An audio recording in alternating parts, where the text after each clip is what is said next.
El legalismo es una tortura para quienes vivimos por el Espíritu. Pero decir que vivimos en el Espíritu o que andamos en el Espíritu y estar aferrados a costumbres, a reglas o tradiciones que regulan nuestro comportamiento o que sean la medida para clasificar a los que sí y a los que no, o que sirvan como medio incluso de justificación para una vida piadosa, en verdad es vivir como una bestia, es vivir como alguien que está en un corral espiritual, es vivir como esclavos y dependientes de aquellas normas. Es una, en verdad, si uno lo piensa, es una completa inconsecuencia vivir por las obras y decir que andamos por el Espíritu. Es como decía el apóstol Pablo en estos versículos que hoy vamos a ver, es haber caído de la gracia. Queridos hermanos, sean bienvenidos a la Escuela Dominical de la Primera Iglesia de Concepción.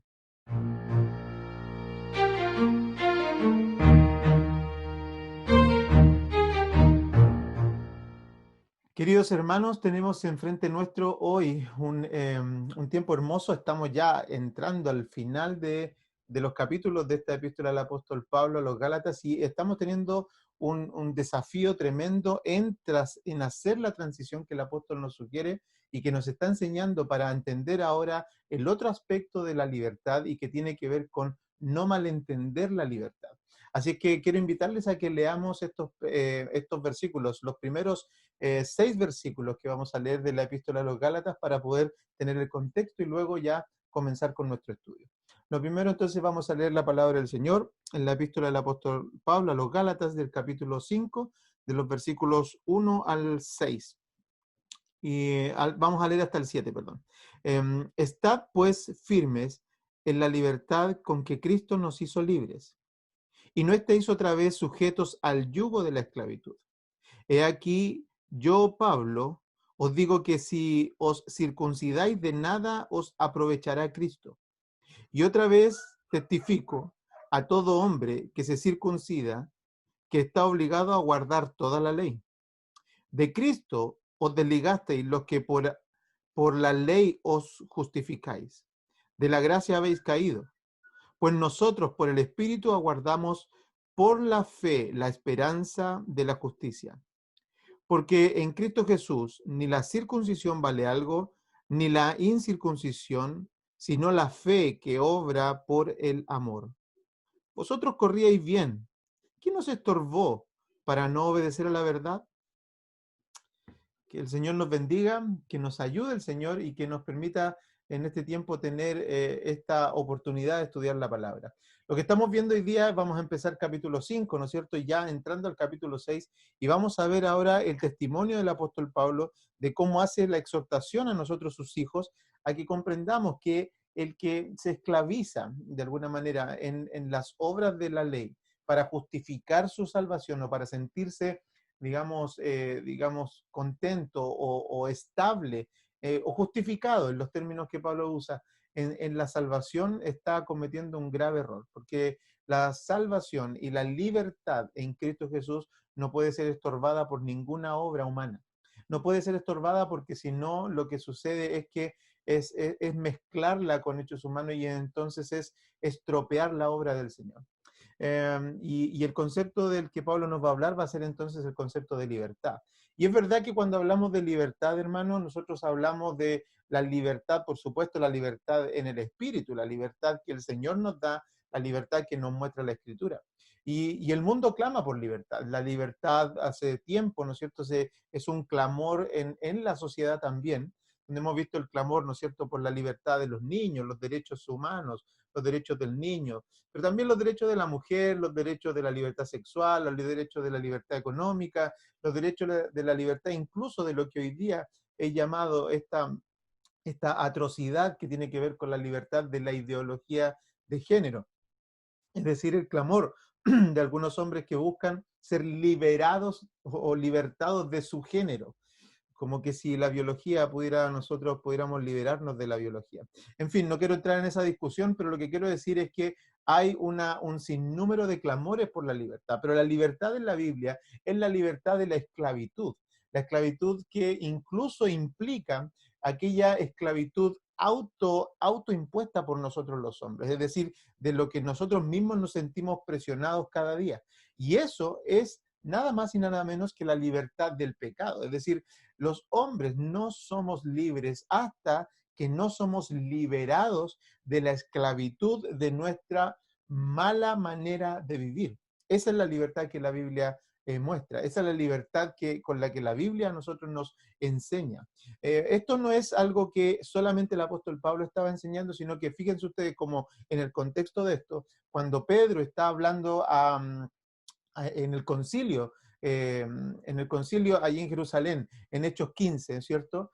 Pedro estaba sorprendido ya de que el Espíritu Santo no había sido dado solamente a los judíos, sino que también estaba entre nosotros el pueblo gentil. Y Pedro hace esta proclamación en Hechos 15, versículo 10, que dice, ahora pues, ¿por qué tentáis a Dios poniendo sobre la cerviz de los discípulos un yugo que ni nuestros padres ni nosotros hemos podido llevar? Es ese sermón de Pedro, es esa proclama de Pedro, es esa insistencia de Pedro en el concilio, que le estaba diciendo dos cosas. Primero, que el Espíritu Santo había sido derramado en todo tiempo, en toda carne y en todas las personas a través de la obra de Jesucristo, pero también estaba diciendo o afirmando otra cosa muy importante, que es que el peso de las obras de la ley era algo que ellos estaba reconociendo él, que no la habían podido llevar ni sus padres y que por tanto no podía ser tampoco impuesta a el resto de los gentiles, ni que ellos mismos podrían haber, ni ellos mismos la estaban pudiendo llevar.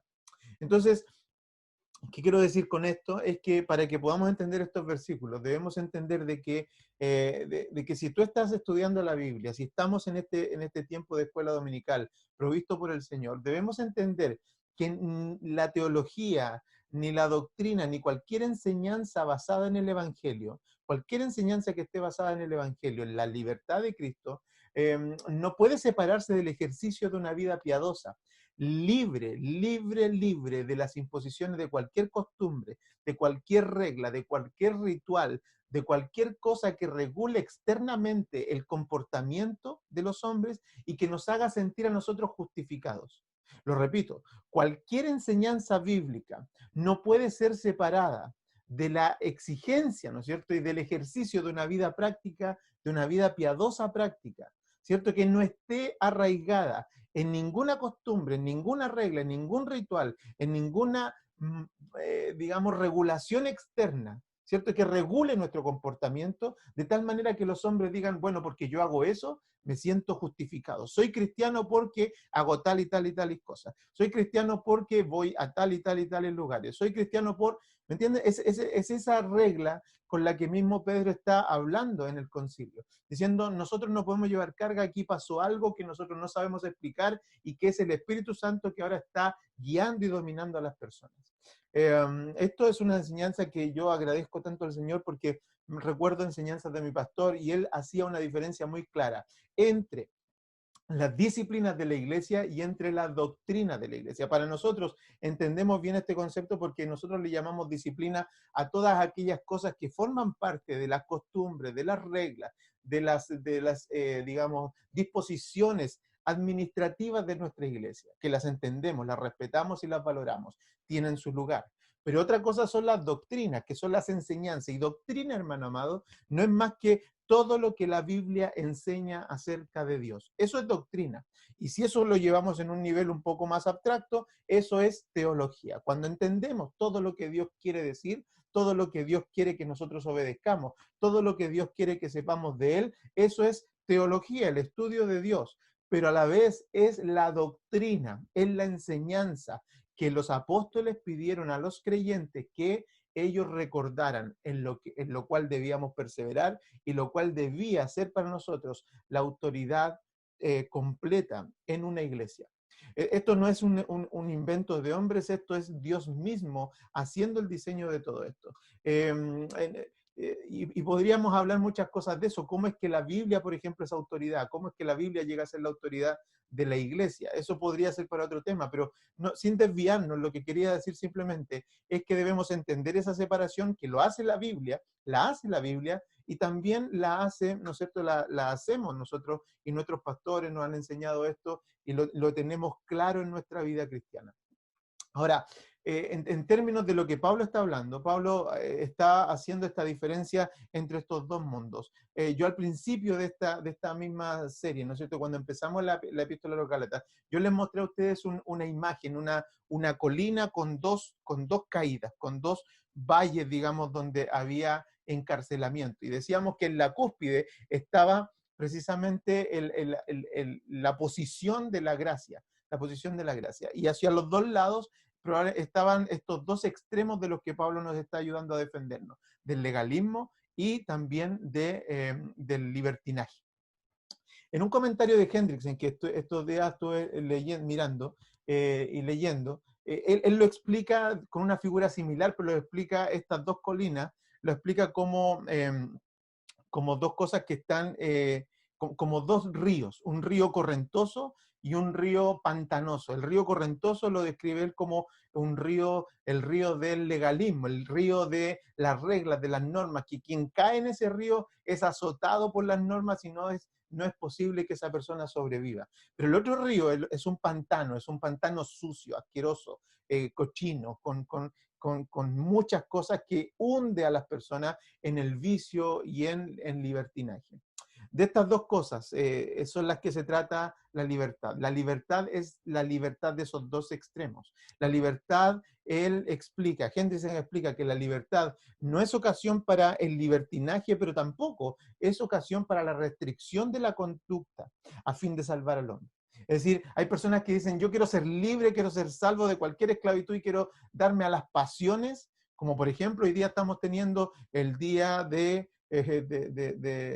digamos, del orgullo gay, donde las personas están diciendo, yo soy libre y soy libre para desatar mis pasiones. Esa es una forma de entender la libertad en el mundo. La otra libertad, y esa es la libertad de la que la Biblia nos quiere a nosotros sacar, la libertad incluso de nuestras pasiones, de nuestros deseos, de nuestras pasiones y deseos pecaminosos, por cierto.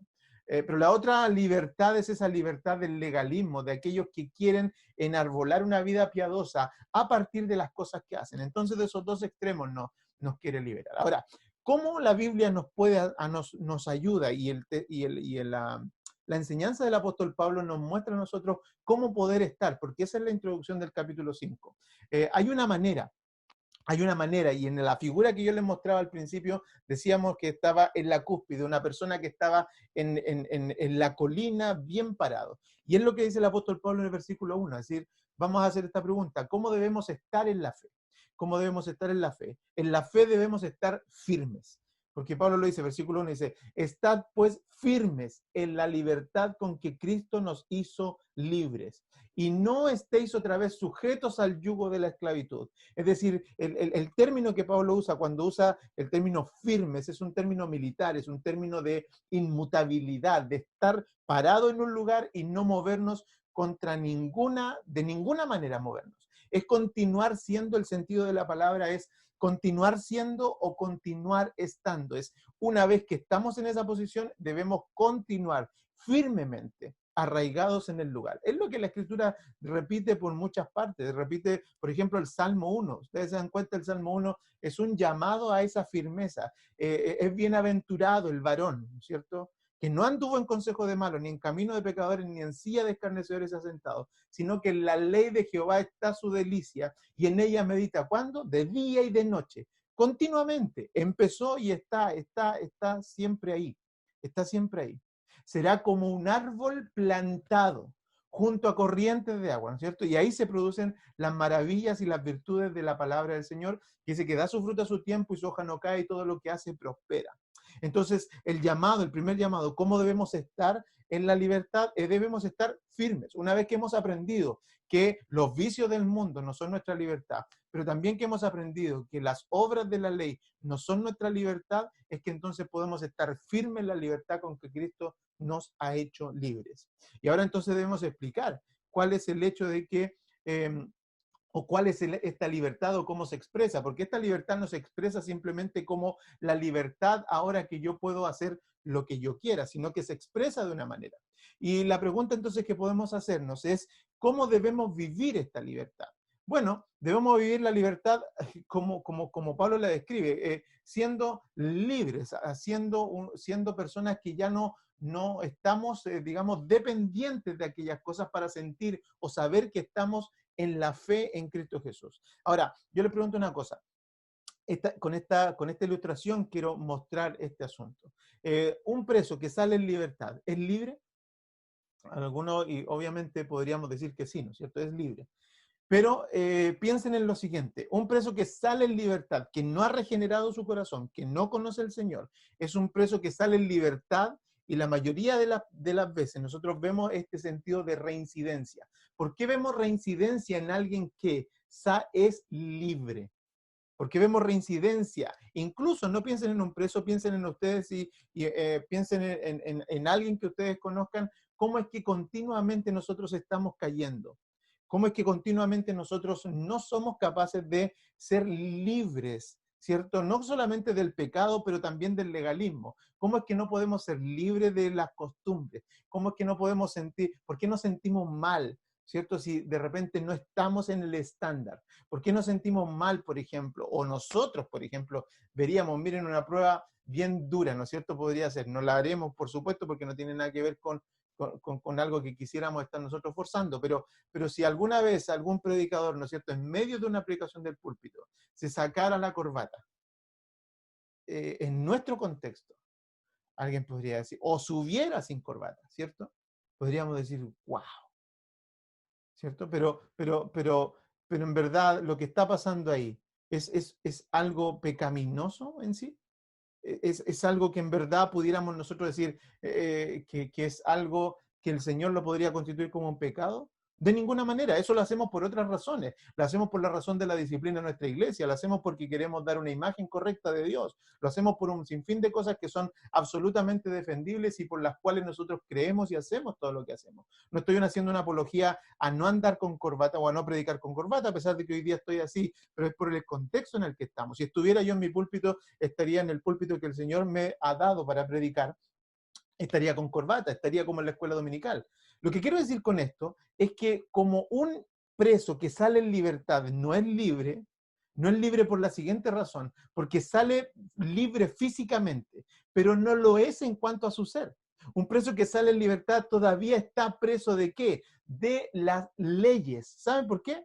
Porque él va a hacer lo bueno en función de lo que la ley le diga. Y piensen en esta pregunta, si ese mismo preso que sale de ahí y de repente se encuentra con un terreno, dos terrenos, uno que está al lado del otro, los dos terrenos tienen reja, los dos terrenos no son de él, pero en un terreno dice no entrar y en el otro terreno no hay letrero, ¿qué va a hacer una persona que quisiera pasar a los terrenos, que tuviera el deseo, la intención, ¿no es cierto?, de pasar, porque hay fruta, porque hay algo, porque no sé, encontró una billetera dentro del terreno? ¿A cuál terreno de los dos entra? ¿Al que tiene el letrero o al que no lo tiene? Probablemente si la billetera está en el terreno donde no está el letrero, va a entrar. Y si está en el letrero, incluso podría entrar transgrediendo, pero su carga sería mayor donde hay letrero que donde no hay letrero. ¿Sí? Eso es ser esclavos de la ley, que hacen estrictamente, las personas hacen lo estrictamente, el hombre natural hará lo estrictamente necesario por cumplir la ley. Pero si no hay ley, entonces va a entrar. Si no hay un letrero, entonces va a entrar. Pero ¿sabes la diferencia con el que anda en el espíritu? Con el que es libre es que va a hacer lo correcto siempre. Es que aunque haya letrero o no haya letrero, si ahí adentro hay un terreno donde no es de él y hay algo que no es de él, no lo va a tomar. ¿Sabe por qué? No por la ley, sino por el espíritu, por lo que lo domina ahora. Esa es la gran diferencia con lo que Pablo nos está diciendo, que un libre en el espíritu ahora es libre para decidir por el espíritu el funcionamiento de su vida. Así que, como dice Pablo en esta segunda sección, el versículo 2, he aquí yo, Pablo, os digo que si os circuncidáis, de nada os aprovechará Cristo. Es decir, si siguen viviendo por las normas de la ley, es decir, yo hago lo que yo voy o oro cuando me dicen que tengo que orar. Yo voy a estudiar la palabra solamente cuando me toca predicar. Yo voy a hacer mis devocionales en la familia solamente cuando el pastor diga que tenemos programa de devocional en familia. Yo voy a orar tales días con mi familia solamente cuando me diga. Eso es andar por la circuncisión. Eso es andar por la ley. No es andar por el Espíritu, porque alguien que anda por el Espíritu sabe que el Espíritu clama, los anhela celosamente y quiere que estén en comunión siempre con Él. Así que va a orar, va a estudiar la Biblia, no va a hacer lo malo, no por la ley, no por las normas, no por las reglas. ¿Saben por qué? Por el Espíritu. Va a ser libre. Es una persona libre. Así que es una persona libre, el que se circuncida vive por los demás símbolos de la ley. Eso es lo que Pablo le está diciendo. Mira, si tú te circuncidas, lo que me está diciendo es que vas a vivir también por los otros símbolos de la ley. Tienes que hacer las fiestas solemnes, tienes que vestirte como se vestían, tienes que actuar como actuaban, tienes que hacer todo según las normas de la ley. Eso es lo que me estás diciendo. ¿Quieres vivir esclavo? ¿Quieres vivir como un preso que todavía necesita la ley para hacer lo bueno y no hacer lo malo? Pablo dice, tengo una mejor propuesta para eso. Tengo una mejor propuesta para eso. Vivan libres en el Espíritu. Vivan libres de la presión de las leyes, porque van a vivir mejor. Van a vivir glorificando a Dios y honrando a Dios, y van a disfrutar los beneficios del Evangelio. La lucha de un judaizante, de todas maneras, no es una lucha, digamos, simple, es una lucha que hay que entenderla, hay que ser compasivo con esta lucha, porque la lucha de un judaizante, expliquen ustedes a alguien que ha vivido toda su vida en un sistema religioso, y que de pronto le dicen, ahora eres libre, ya no tienes que celebrar el Sabbat, ya no tienes que hacer la fiesta de los 12 años, el bar mitzvah, ya no tienes que hacer ninguna de aquellas cosas, no, sácate esa cosa del kipá, no tiene sentido, sácate esa cosa de la barba, no, olvídate de la vestimenta que estás usando, oye, termina con ese asunto del templo, no vayas más a tocar el muro, no tengas cuidado con eso no representa nada, ya terminó, era un símbolo, hasta ahí quedó, díganle eso a un judío. Es terriblemente duro, es terriblemente fuerte decirle a una persona como esta que se libere de aquellas cosas. Pero Pablo lo que está proponiendo es precisamente eso, es muerte a toda la manera antigua de vivir y es vida en el Espíritu de Dios. La gracia, hermanos amados, nos libera del sistema religioso, nos libera de la frustración de no cumplir con la ley, nos libera del ritualismo, de los símbolos externos, nos libera, hermanos amados, de todo aquello que los hombres hacen para justificarse a sí mismos. De eso nos libera la gracia. De eso nos libera el Espíritu Santo. Y esto nos lleva a nuestro tercer punto de hoy, que es el cambio. Porque entonces, si es que nos libera el cambio, digamos, de posición del estándar de Dios, es que la pregunta a veces puede ser, bueno, si no existe la ley, ¿cierto? Si la ley era eso que dijimos antes, como una especie de símbolo transitorio para apuntarnos o darnos figura de lo que Cristo iba a hacer y de su ley, lo que iba a producir en nosotros, entonces, ¿por qué? ¿Cómo pasa esto? Y la otra pregunta más interesante todavía es, bueno, ¿qué pasa con el estándar de Dios? Se redujo el estándar de Dios porque si la ley era el estándar que nos ayudaba a ver su santidad, ¿qué pasa con el estándar? ¿El estándar se diluyó? ¿El estándar no es el mismo? Y la respuesta a esto es no. El estándar sigue siendo el mismo.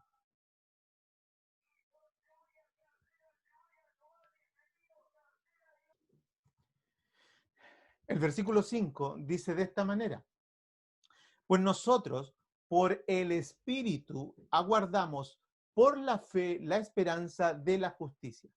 Y es que el asunto es que no es que el estándar de Dios cambió o no es que el estándar de la santidad de Dios terminó al no estar ahora la ley vigente para los que andamos por el Espíritu, sino que lo único que sucedió es que hubo un cambio de posición del estándar de Dios. Antes ese estándar estaba fuera de nosotros, ahora el estándar está dentro de nosotros. Por eso que Pablo dice, pues nosotros por el Espíritu. ¿Cuál Espíritu? El que Pedro dice, oye, se derramó el Espíritu, se derramó sobre toda carne. Es la profecía de Joel, es la profecía antigua, ¿no es cierto? Que se manifestó en el tiempo de Jesucristo sobre toda carne. Ya no andamos por la ley, ahora andamos por el Espíritu derramado sobre toda carne. Y ahora el Espíritu está en nosotros y aguardamos nosotros los creyentes, los cristianos. Por el Espíritu aguardamos por la fe la esperanza de la justicia. Así es que este cambio que se produce es un cambio de posición. El estándar de Dios que antes estaba escrito en tablas fuera, ahora está escrito dentro, en nuestro corazón. Está escrito. Así que ahora, por ejemplo, si usted me pregunta, ¿por qué no robas? ¿Por qué no abusas de las personas? ¿Por qué no te emborrachas? ¿Por qué no robas? ¿Por qué no ves pornografía? ¿Por qué no quieres hacer tales o cuales cosas malas? ¿Sabes cuál es la respuesta? No es por la ley, no es porque es malo, es porque no quiero. Sí, no quiero. ¿Pero cómo no quiere, pastor? No quiero. Porque lo que te domina ahora no es la ley.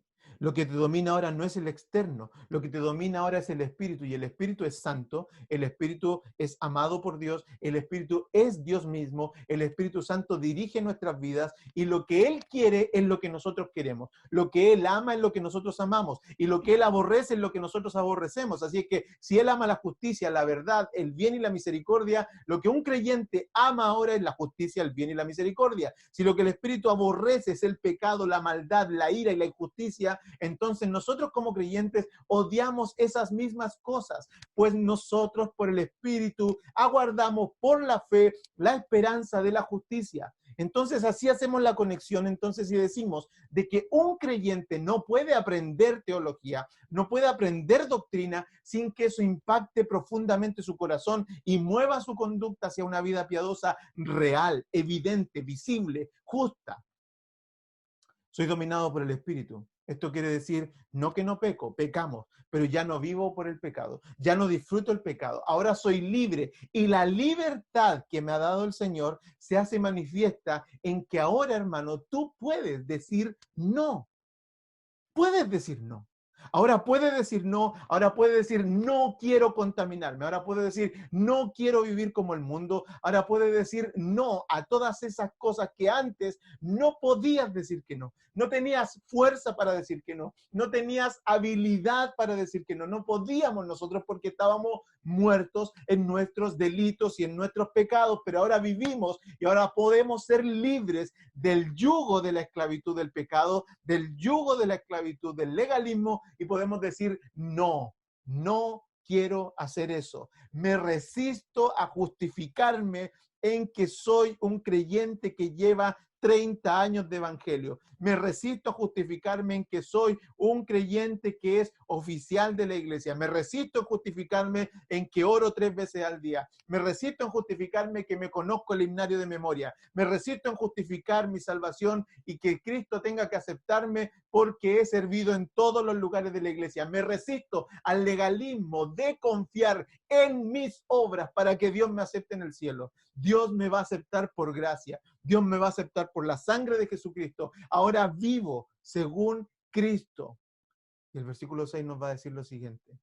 Porque en Cristo Jesús ni la circuncisión vale algo, ni la incircuncisión, sino la fe que obra por el amor.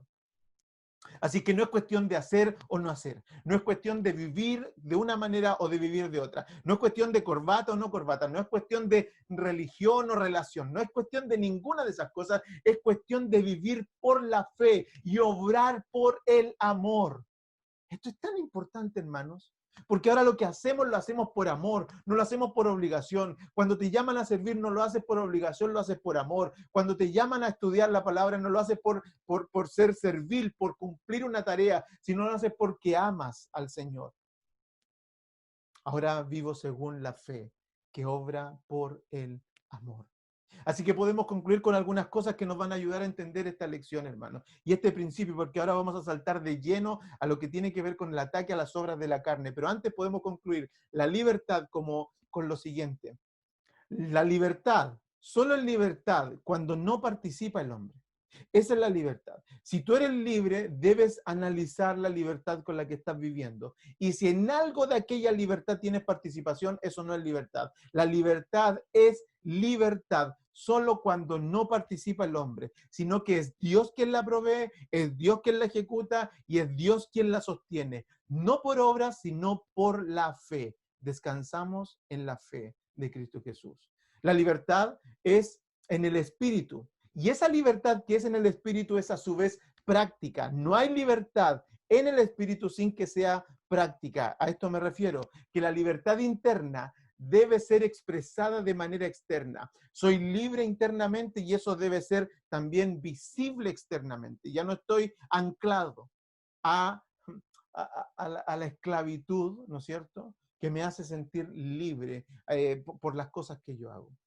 Pero lo tercero que quiero decir con esto, entonces, es que la libertad en el Espíritu o vivir por el Espíritu se manifiesta en el deseo y la sumisión de ser guiados por el Espíritu y dominados por el Espíritu. La libertad no es simplemente este hecho de ser libres en el Espíritu, no es la garantía o no es, perdón, la excusa para, para tener, digamos, expresiones no controladas. Eso no es libertad en el espíritu. Eso Pablo dice que es libertinaje. Pablo nos está diciendo que la libertad en el espíritu es la libertad que se manifiesta en aquellas personas que ahora quieren ser guiados sumisamente por el espíritu y que son dominados por el espíritu. ¿En qué? En su deseo de conocer a Dios, en su deseo de vivir para extender el reino de Dios, en su deseo de ser parte de la misión de Dios, en su deseo de ser parte de la santificación que produce el Espíritu, en el apartarse y en el deseo, hermanos, voluntario de vivir completamente para Cristo. ¿Estás deseando estas cosas? Tú que eres hijo de Dios, que eres creyente, estás deseando conocer más a Dios, estás deseando vivir para extender el reino de Dios, estás deseando, estás pensando en la misión del reino, aún en estos tiempos de contingencia, estás viviendo para santificarte, te estás limpiando cada día más, estás viviendo para Cristo. Y si tú, hermano, que me estás escuchando, no eres cristiano, y de vez en cuando asistes a la iglesia, y de vez en cuando consideras esto, te digo algo, estás viviendo en una libertad que es precaria. Estás viviendo en una libertad que simplemente te hace sentir libre, que te engaña, que te hace sentir libre de manera sucedánea, de manera artificial, pero en verdad no eres libre, porque el día en que seas libre es el día en que conozcas la verdad. Y te quiero invitar a que vengas a Cristo. Sea que tengas 15 años, sea que tengas 20 años, o sea que tengas 80 años, da lo mismo. Si no has sido libre por el Evangelio, hoy te invito para que seas libre por él. Querido hermano, que el Señor te bendiga. Y espero que estas palabras sean de bendición para todos nosotros. Y los espero en la siguiente escuela dominical de la Primera Iglesia de Concepción.